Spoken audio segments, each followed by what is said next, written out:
ইউটিউবাৰবোৰে যোনবোৰ কথা কয় সেইবোৰ কথাবোৰ মানে অনুমানিকহে কয়, এটা অনুমান কৰিহে কয়। তো হেল্ল' ফ্ৰেণ্ডছ, আপোনালোক কেনে আছে? আশা কৰোঁ ভালে আছে। তো আজি যোনটো SSC কনষ্টেবল জিডিৰ ৰিজাল্টৰ কাৰণে যোনটো ইউটিউবাৰবোৰে যোনটো টুইটাৰ কৰিছে, তো সেই টুইটাৰটো SSC জিডিৰ ৰিজাল্টৰ কাৰণেহে কৰিছে। আৰু এই ৰিজাল্টটো মোৰ এটা অনুমানত এতিয়া মানে না আহিব, কাৰণ যোনটো ভেকেঞ্চি আছে SSC কনষ্টেবল জিডিৰ, সেই ভেকেঞ্চিটো অলৰেডি এবাৰ বঢ়াইছে, এতিয়া হৈছে 46,000। আৰু মানে মই খবৰ পাইছোঁ যে আৰু মোটামুটি 4-5 হাজাৰ মান বাঢ়িব।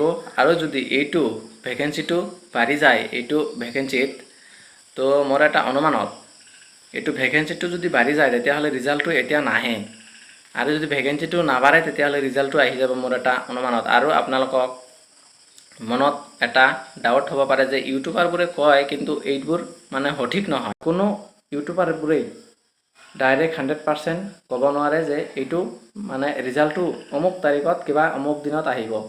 তো এইটো কোনেও ক'ব নোৱাৰে, এটা অনুমান কৰিহে কয়।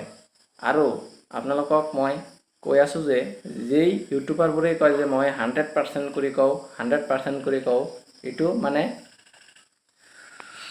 অনলি মানে দেখাবৰ কাৰণেহে কয় আৰু ভিউ কিবা ছাবস্ক্ৰাইব বঢ়াৱাৰ কাৰণেহে এইবোৰ কথাটো কয়।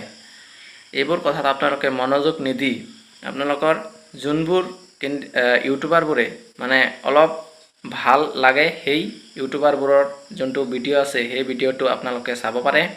আৰু আপোনালোকৰ এতিয়া যোনটো ৰিজাল্ট আছে SSC কনষ্টেবল জিডিৰ, এই ৰিজাল্টৰ কাৰণে আপোনালোকৰ বহুতো টেনশ্যন হৈ আছে যে কেতিয়া ৰিজাল্ট আহিব।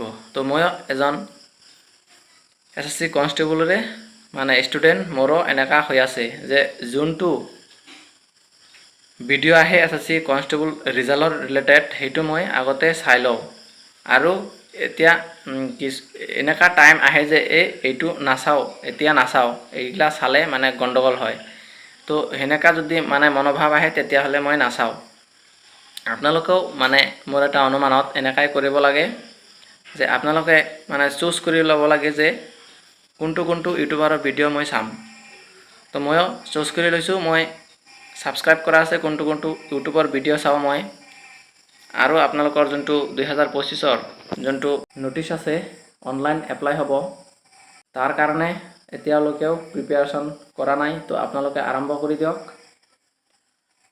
যিকোনো এটা বেচ ল'ব তেতিয়াহ'লে আপোনালোকৰ যোনটো পঢ়া আছে সেই পঢ়াটো অৰ্থাৎ ষ্টাডিটো ভাল হ'ব। মই মানে এবাৰ লৈছিলোঁ যোৱাবাৰ, তো সেইকাৰণে মই ক'ব পাৰিছোঁ। যদি আকৌ এবাৰ কৈছোঁ যে আপোনালোকৰ যদি ৰিজাল্ট মানে এতিয়াই যদি দি দিয়ে তেতিয়াহ'লে ভেকেঞ্চিটো বোধহয় পিছত আৰু নাবাঢ়ে। আৰু যদি এতিয়া যদি ভেকেঞ্চিটো দি দিয়ে তেতিয়াহ'লে ৰিজাল্টটো অলপ দেৰি হ'ব।